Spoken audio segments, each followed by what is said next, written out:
A man who did 15 years behind bars for a crime he did not commit. Just trying to survive, man, get adjusted to this life. We're going to go all the way back to May 20th, 2010, the day you got arrested. And he just ran to me and put my hand behind my back and said, "You're under arrest for the robbery of liquor." I just bust out laughing. You said they found your fingerprints. But they had 4 other fingerprints along with it. My life was golden in them 15 years. I never lost hope. After doing 15 years for a crime you didn't commit, what was it like re-entering society? I wasn't out a year. Young guys shooting guns in new buildings and getting used to being around. You were only around 200 people. All right, today I have the special honor of sitting with Michael Pearson, a man who did 15 years behind bars for a crime he did not commit. After 15 years, his charges just got vacated less than a year ago. I appreciate you for coming to my podcast and speaking, man. How you doing today? Man, I'm doing wonderful, man. Doing wonderful, Just trying to survive, man, Try to get adjusted to this life, because a whole lot done changed in 15 years in this world, so. Absolutely. Being behind a closed door where you're not able to even come outside after 2 o'clock in the evening time, it's funny when you can just walk out the door at any time you want. Knowing that you had 60 years and got out. Gotcha. That's amazing, man, so. Absolutely. Yeah, ain't been no easy day in there, but we won. I won, That's all I can say. I threw all my chips in and just said I'm going for broke, and this is where I end up at. Gotcha. Okay, so I want you to take us back a little bit. We're gonna go all the way back to May 20th, 2010, the day you got arrested. I want you to take us to that day. What was going on? What were you doing? And just take us all the way to that day. Well, let me bring it back one day then the 20th.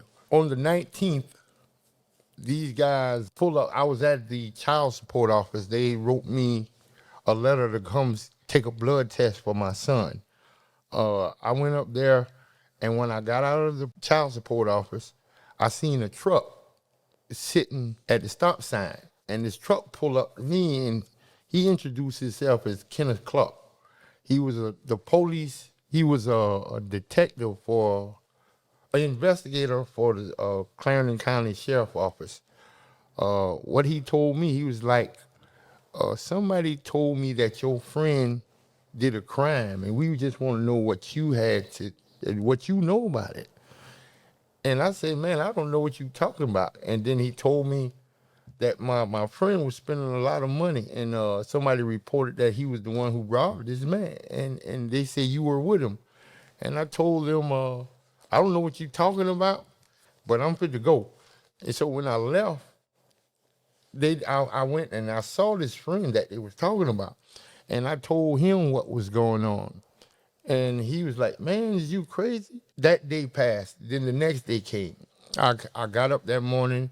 I was a self-employed person, and we used to jump, cut grass, do Kentucky Fried Chicken windows and they landscaping and stuff. I was making a little bit of money. Okay. But when I came home, my cousin, he told me, he said, the police looking for you. And I said, what you talking about? They came to your house looking for you? Yeah, they came looking for you. So I was like, what they looking for me for? I don't know. So I called them, and they asked me, where are you at? And I said, I'm at home.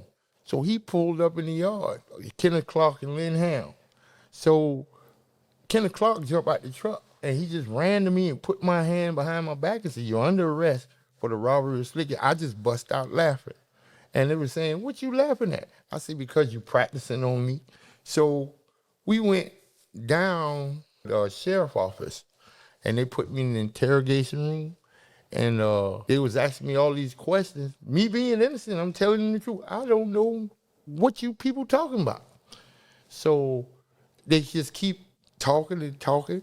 And so Lynn Ham told Kenneth Clark, just throw his ass in jail, just like that. I went to the Clarendon County, Detention Center, and they booked me in.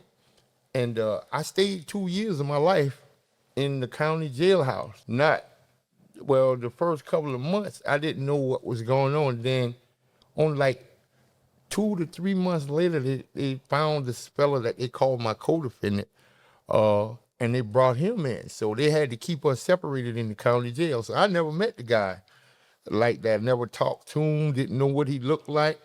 And so one day, about 2 years later, after I was in there, my public defender, he came to me and told me, and he just had a massive heart attack.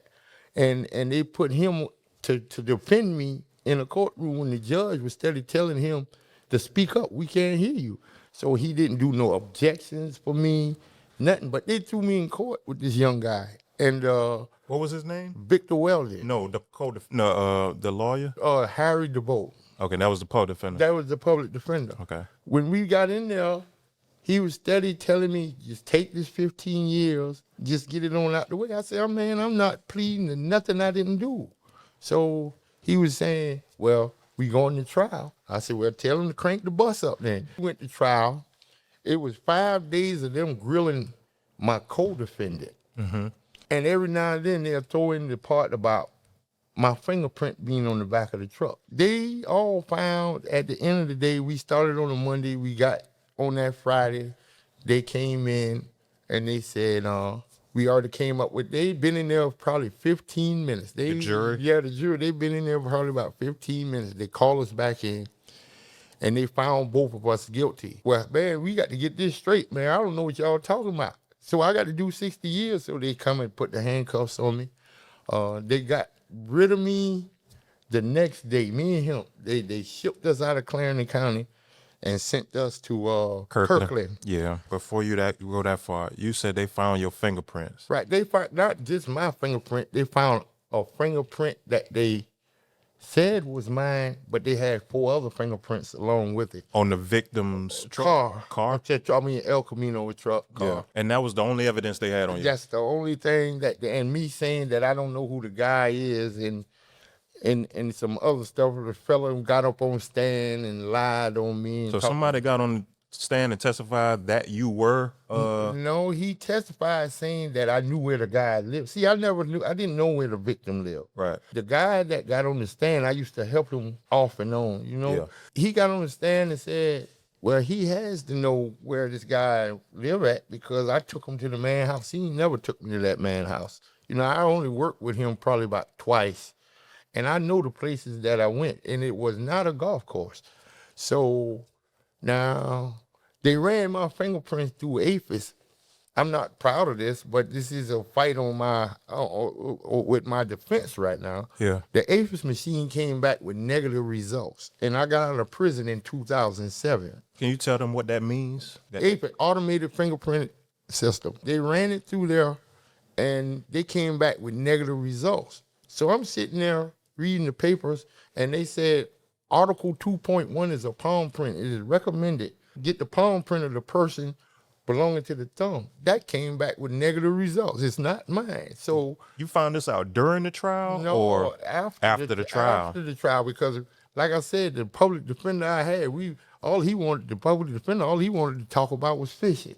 You know, he wasn't trying to build no defense for me. Mm-hmm. I don't like talking about the county, but Clarendon County that's about the worst jurisdiction I ever seen in my life. That time, how old were you? I was 36. And you, how old now? I'm 52. I lived the prime of my life, the part of my life that I'm supposed to build something for when I get old in the penitentiary. When you go to the penitentiary, they don't give you no money, you know, so you ain't working for nothing. Mm-hmm. You know, if you work, it's free. My life was gone in them 15 years. So and they didn't give you a bond while you were in the county jail? They denied me bond twice. When they gave you the 60-year sentence and you went to Kirkland R&E, when exactly did it really set in that you got 60 years for a crime you didn't commit? To be honest with you, I'm going to tell you the truth.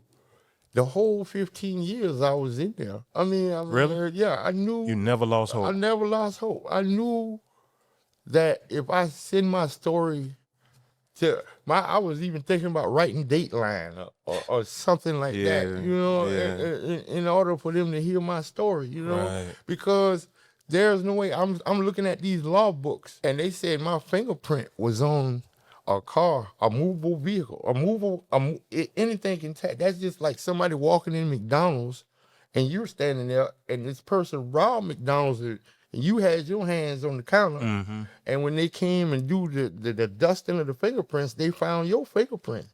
But they ain't got the robber. The robber's still free, but they fit to lock you up because they found your fingerprint. So no investigation was behind that. Now, they had 5 fingerprints, and they did not even try to figure out who the other 4 fingerprints belonged to. They just said Michael Pearson did it. It's crazy. Michael Pearson did this. Come to find out, after I started, as the years came through and I got my motion of discovery, I know you know what that is, and they got to give you everything, what they got in the motion, all the fingerprints that the police said he got was on the 18th. Why my fingerprint is the only one they got on the 19th, which is the day that I talked to the police. Yeah. So that seemed kind of fishy right there to me from the jump. It sound fishy. Yeah, you got all these fingerprints. You got these 4 fingerprints that you ran on the 18th. Wow. But you find mine on the 19th. You got dates by it. That's one thing that make me think that they just Wanted to lock you up. Just wanted to lock anybody up. For the play, you know, so and the first thing that judge told the jury, which I thought was real unlegal, like, was he told the jury that Edward Gibson, which is Slick, was the victim. He got a heinous crime was done to this man. We're trying to send somebody to jail. We're trying to get this right to send somebody to prison. So he already tainted these people and had them thinking, I did this crime. And what judge was this? This was Judge Cochran. I heard a lot of good things about Judge Cochran. They used to call him Cut 'em Loose Cochran back in the day. Yeah, but see, the only difference was him and the victim was friends. That ain't right. Him and the victim was friends. He had dealing with the victim. Man, it was so tough to get a lawyer to defend us. My co-defendant had to get his lawyer from Mount Pleasant. Harry DeVoe was sitting in the courthouse one day when I went to get my bond, and he said, everybody else scared to defend you, but I'll defend you. So me being who I am, knowing that I didn't do it, I was saying, well, somebody gonna turn me loose. I decided to accept him as my lawyer. Mm-hmm. And that man didn't do nothing for me. I mean, he's dead and gone now. I don't like talking about dead people and stuff, but right is right, is wrong. And he didn't defend me at all. Every time they even, my co-defendant had a husband and wife combo. Mm-hmm. She got up fired. She come out there firing at him. She want this case overturned, this, that, and the third. Y'all did wrong. Y'all got his DNA from his juvenile records. That's how they got your co-defendant? Yeah, got his DNA off of his juvenile records. That's not lawful. That them fingerprints is not, I mean, the DNA is not, the judge ran her out the courtroom. That's crazy. Yeah, the judge ran her out the courtroom, and she walked over to our table and she started crying. She said, boys, good luck. Wow. Yeah, that's exactly what she told me.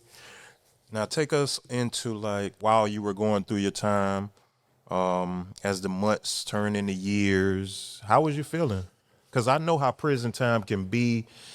Eventually, when I was doing my time, I got trapped mentally into prison. I did. So tell us about how you adjusted and how you got adapted to the lifestyle of being in prison. Well, they sent me to Lieber Correctional. Before we got there, they were saying, if you got a red, one of the guys that they pick up, he was telling us about Lieber. He said, if you get a red armband, boy, y'all in trouble. So when I got there, I had a yellow armband. And when I went to Edisto, which is a building over there, the guy's room that they was assigning me to, he had just died. Somebody had killed him in the room, so they had it barricaded. So they said, we got to find you another place to stay. So they popped the yellow band off and they put me on one of these red bands.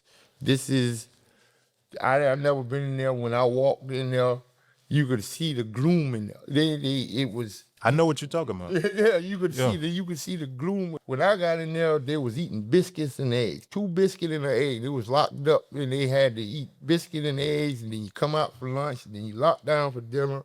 or you will be locked down for lunch and come out for dinner. I said, oh man, I got to get up out of here. But this is where all the this is what you call it, people, the high alphas, you know, all the fighters and the gang bangers and the worst of the yard being this. Basically, that was the worst dorm. Right. The worst of the yard was there. But I started learning how to live in the penitentiary because I know I had to be here until I got out. I got in there in 2012, around 2014. I didn't move out. I moved out of Ashley, went to Cooper, and then I went to Wando.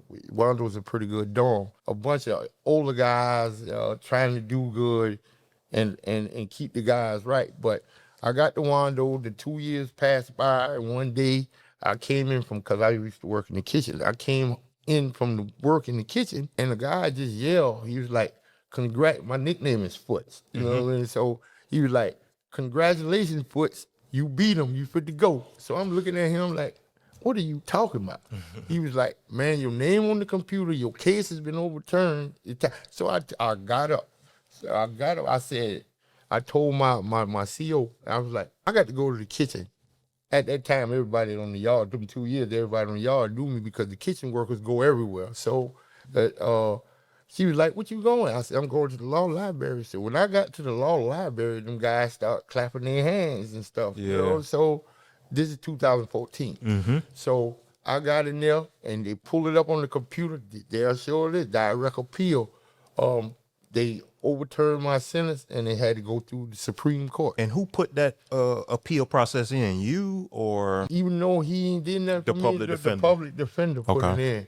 And the only reason that the Supreme Court denied my bond was he was fighting on a fact that my lawyer made, a statement my lawyer made in closing arguments, telling these people that I live right around the corner from the victim's auto parts store, and it's a Chinese Chinese food place right there beside it.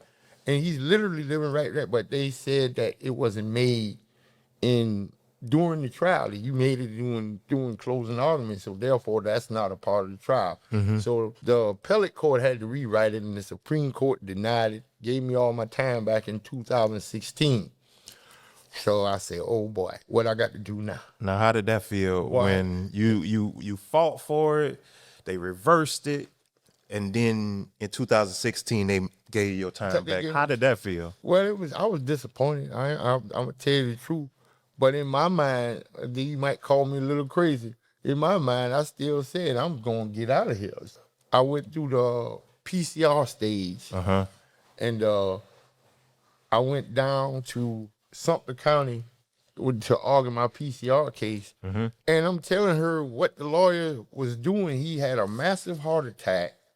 They forced him to put me in court with this guy, and he wasn't ready. He didn't even interview me. He came a couple of times, but all he talked about was fishing.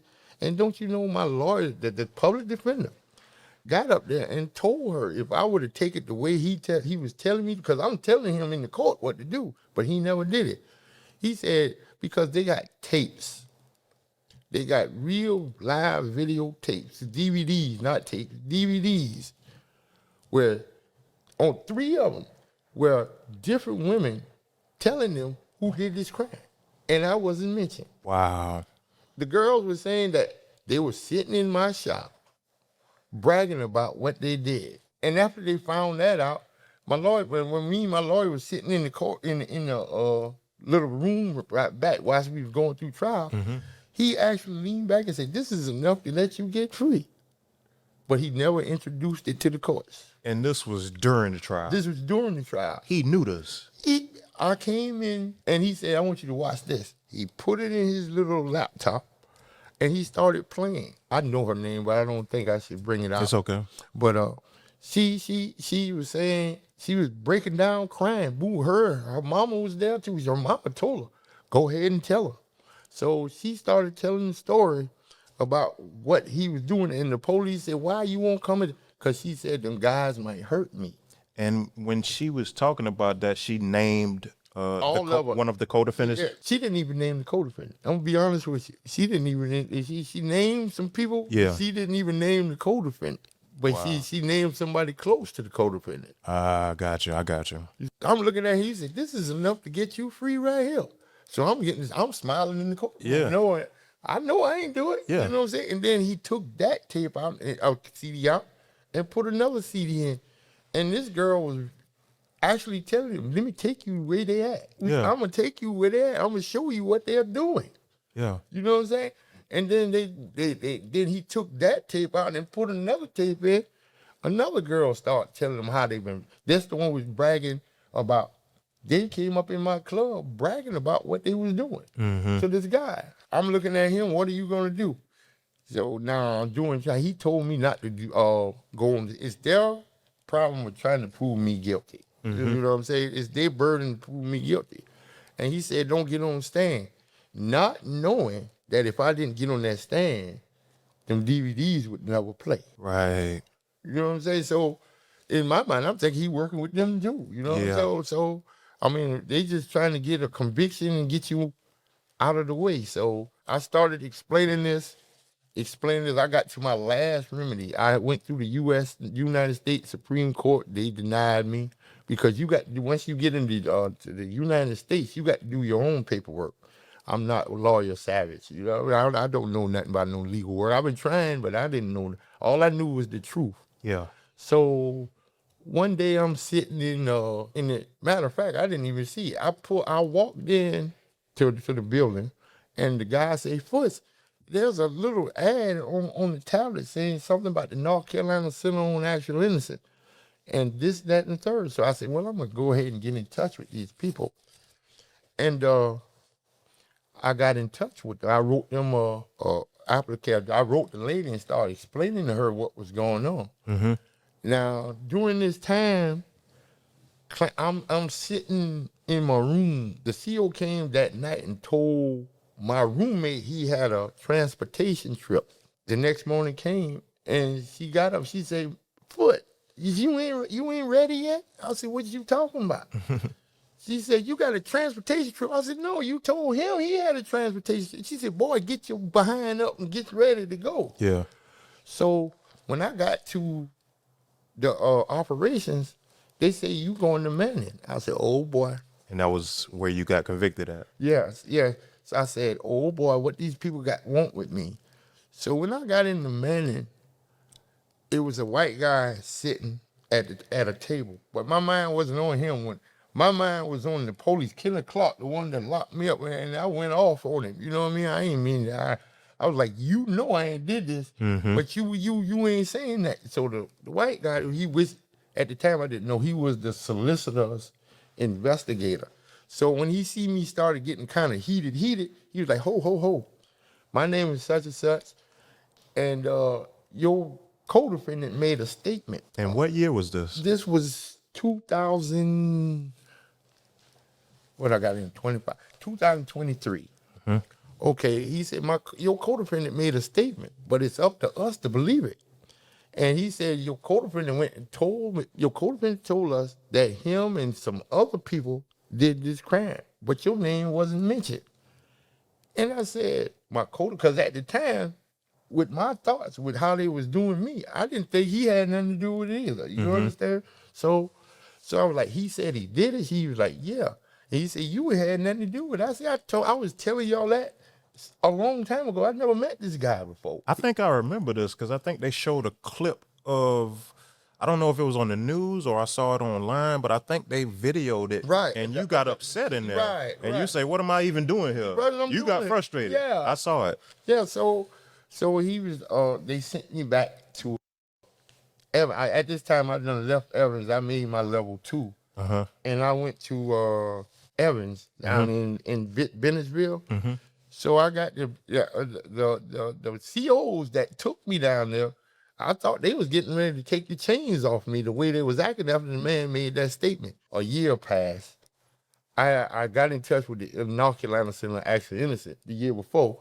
So something on my mind, and something in my mind said, just write them again and see what's going on. So I wrote them, and they said, your case is open. I said, yeah.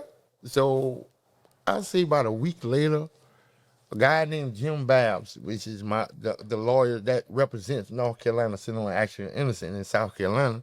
He came and I was working again. I was out there because in order to keep a sane mind, you got to do something because. So you was working your whole bid? Yeah, I had to, man, because I got used to life there, but I seen people that really got used to life in the penitentiary. They just give up. You know what I mean? Yep. They just. That's why I was asking you, what gave you hope and how you said you never gave up hope. I never gave up hope because I know that, like I said, I started to write Dateline or Oprah Winfrey or Kim Kardashian, somebody. You know what I mean? Yeah.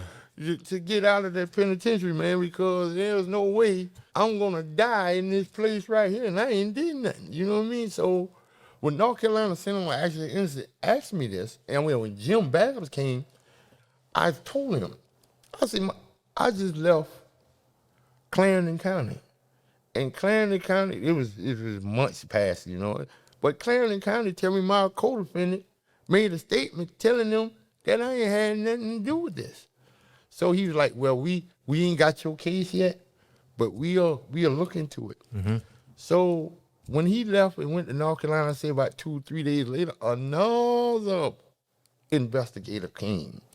And he said, do you want to take a lie detector test? And I said, yeah, I'll go take a lie detector test. And not only for the lie detector test, for me to get out that penitentiary and ride on the road, because you don't go nowhere in there. You don't. So when we got down there, I took the lie detector test. And then they came back in the room and he was like, you know you passed this, right? I said, yeah, I know I passed it. So here come the other two officers, the Kenneth Clark and the other white guy, the solicitor, the investigator. And they were saying, man, I ain't never, the solicitor investigator was like, man, I ain't never been in nothing like this, man. Man, I'm going to try to get you out. So here it is, I'm happy. I'm fit to get out of prison. 24 passed, 25 came. Jim Babs came back to me. And he said, if anybody else come to talk to you, tell them to come through us, because we representing you now. And I said, okay. So whenever they come to me, just tell them no. He's like, don't talk to them. So that happened. I'm telling you now, wheels started turning when I got in there with them. They went and got an affidavit from my co-defendant where he wrote it down that I did this and this person. But Michael Pearson ain't never been there. So my lawyer said, hey, this is enough to get him up out of here. So they went to the solicitor's office. The solicitor, Chip Finney, he sitting in there. He wasn't trying to turn me loose. He was trying to sweep me under the rug if the North Carolina Center on Actual Innocence wouldn't come. So she was like, you worked a deal with Victor. What you gonna do about Michael? Right. You know what I'm saying? You done took his time from 60 years to 18. He done did 15. Hold on. So when Victor made this statement, they cut him a deal to release him immediately. He wasn't going to say nothing. And that's unless they give him a deal for him telling his information. They cut his years.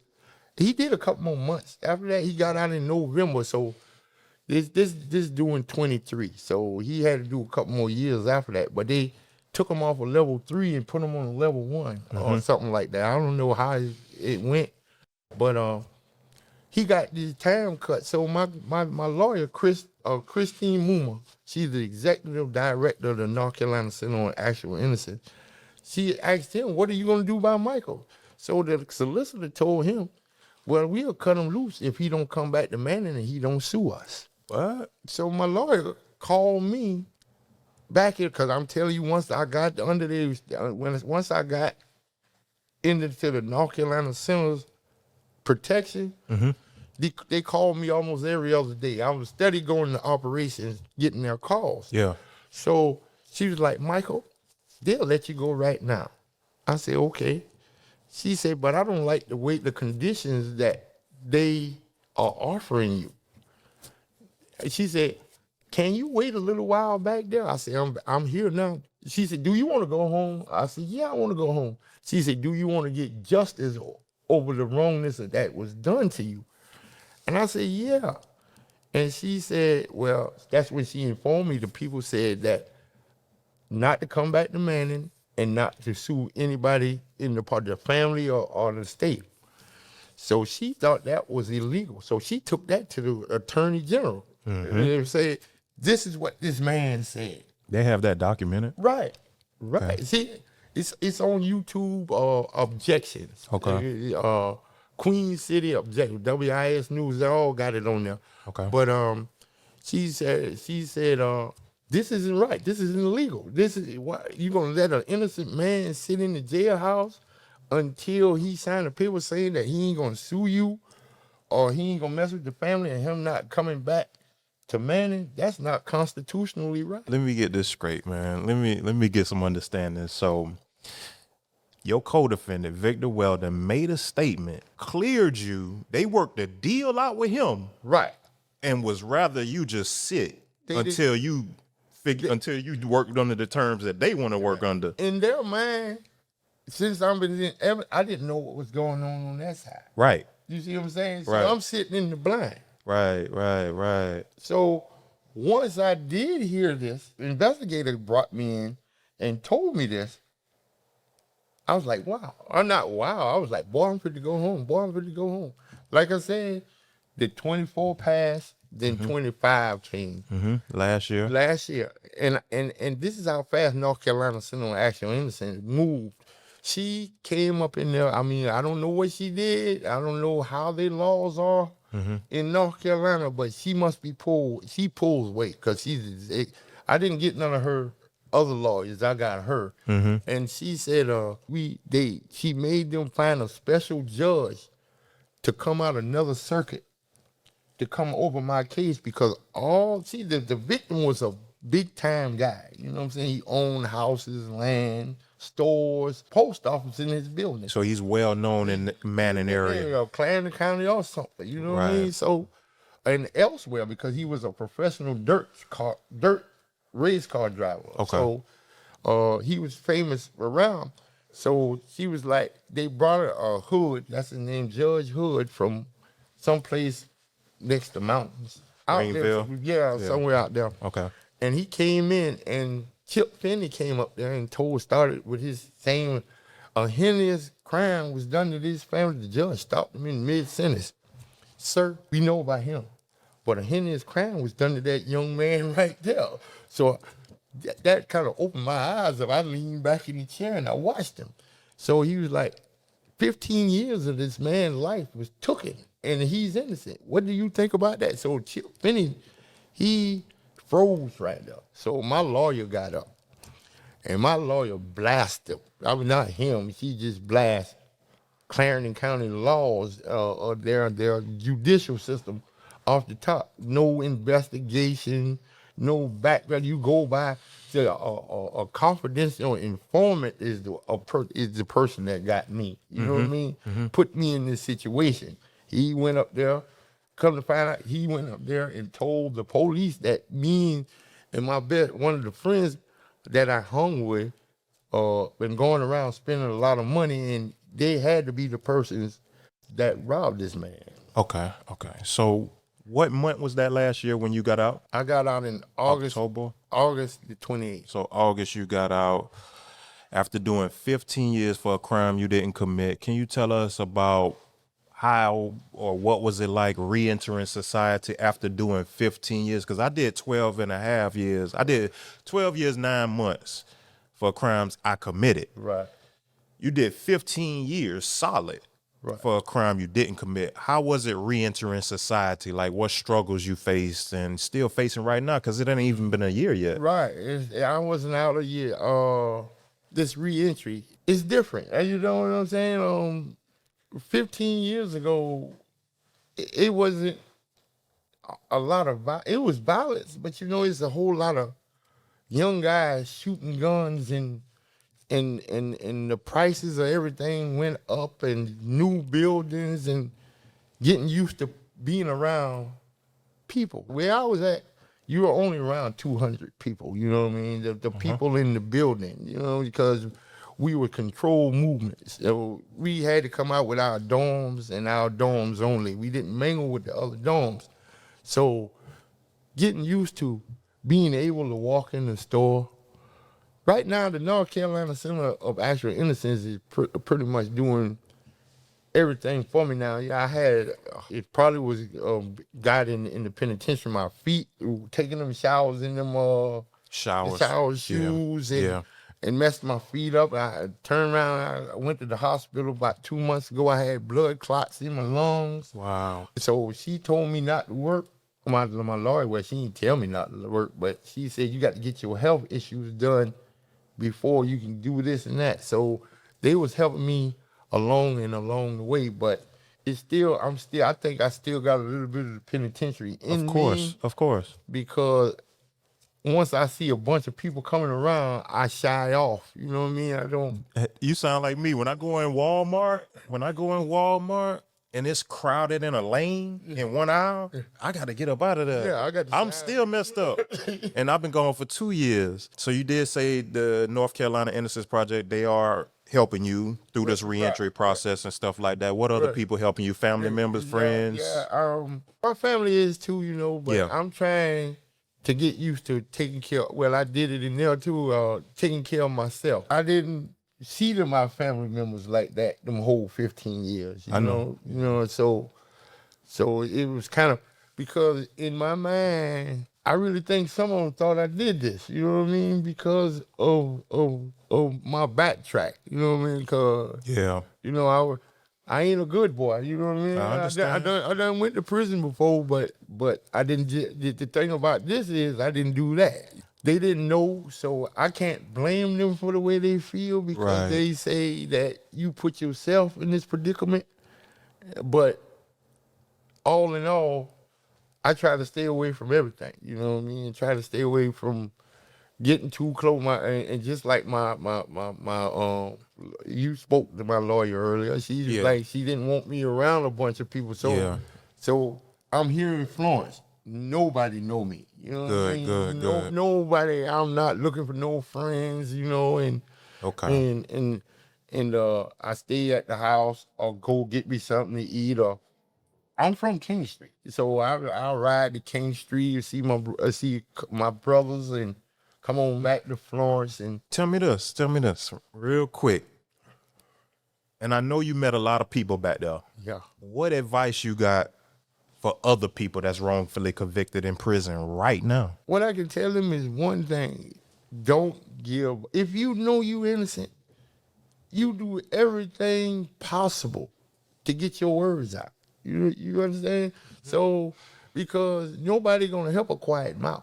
You know what I mean? It took me 2 years to get the North Carolina Center on Actual Innocence to actually push themselves forward with my case. You know what I mean? Yeah. I had to keep writing, keep asking. So Just don't quit. just don't quit, man.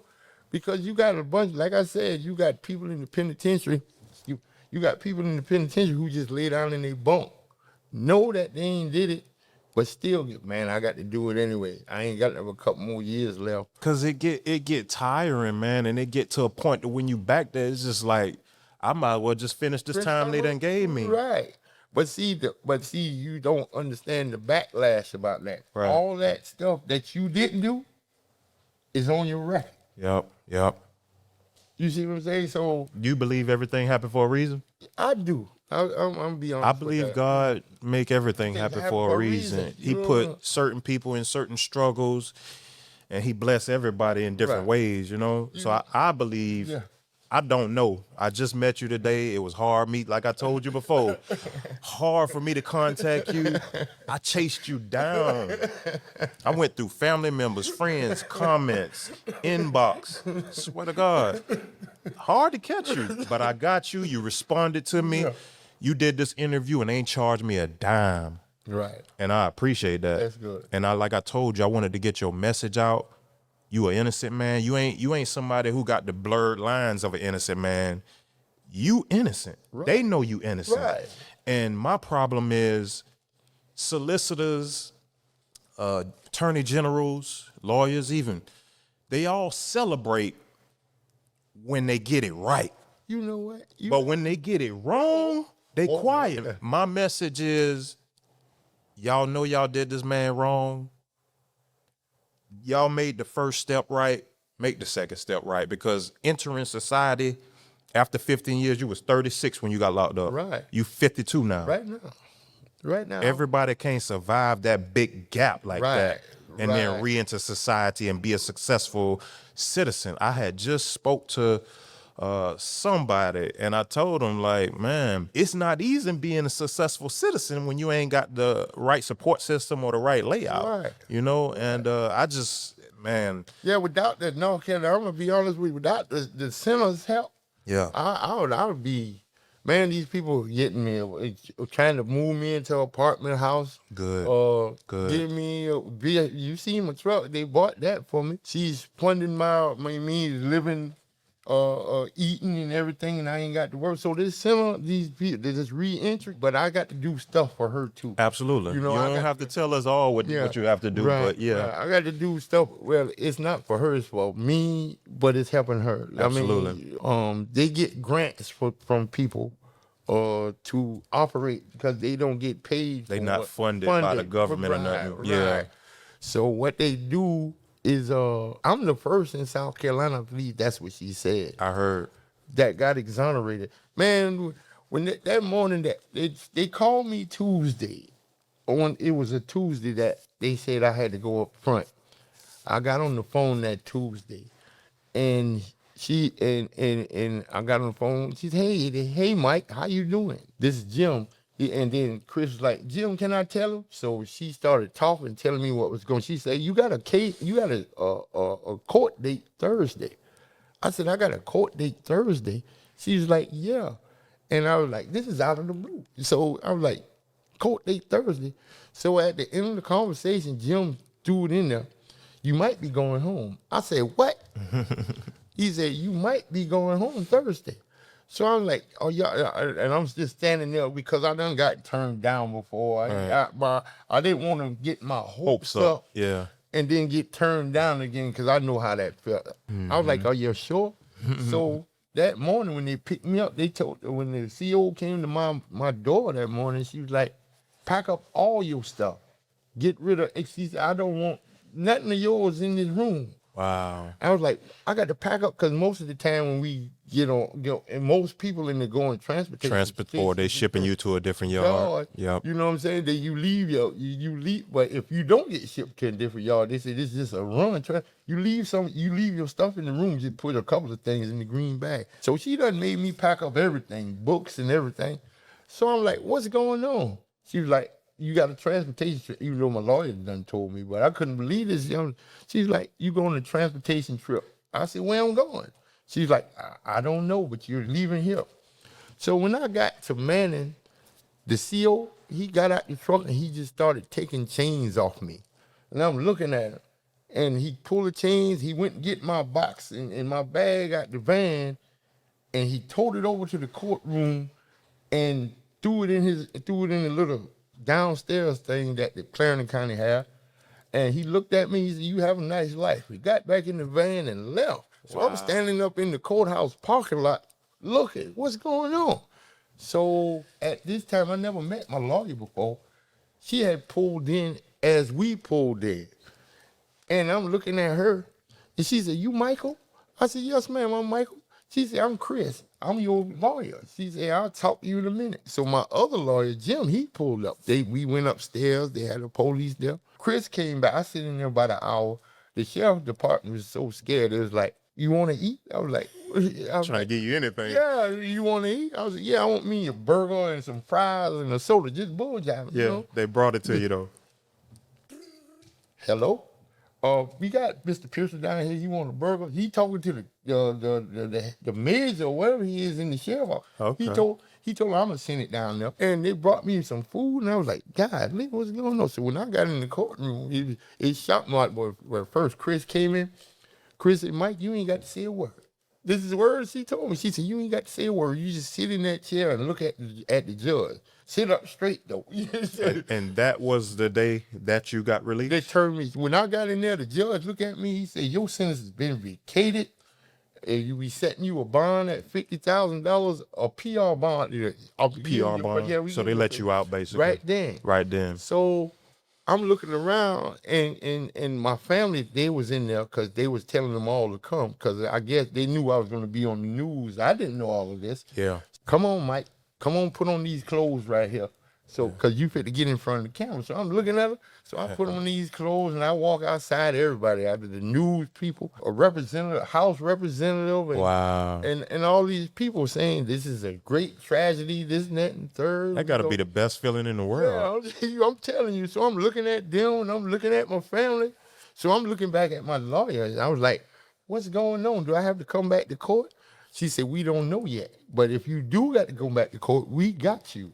Right. So whenever she did that, when she told me that, she said, don't worry about it. We are to call you. About 3 days, the man hated to tell the people in the court. Chip Finley was hating to say I was innocent in the courtroom. All right. So now before we go, is there anything you want to say to the audience? Just anything, any final words? My lawyer told me she's making me a GoFundMe page, but it's going to be under the North Carolina Center on Actual Innocence. She said that if you want to donate anything to help me out during this time, you can send all the contributions to her office with my name on it, and it's going to be used for me. It's going to be used for me. It won't be for her. Awesome. So that's about it, man. Okay, cool, man. Like I said, I appreciate you coming, sharing your story on Real Talk with Illa Gezey. You got an impactful story. A lot of people can learn from this. And before I did this with you, I had a homeboy. I told him about it. He told me to be careful because I ain't want to attract new enemies, and just with the case in general and everything going around. But your story need to be told, and we're going to make sure it get out as far as possible, man. I appreciate you for getting on Real Talk with Illa Gezey, man. All right, man. Thank you, man. Thank you.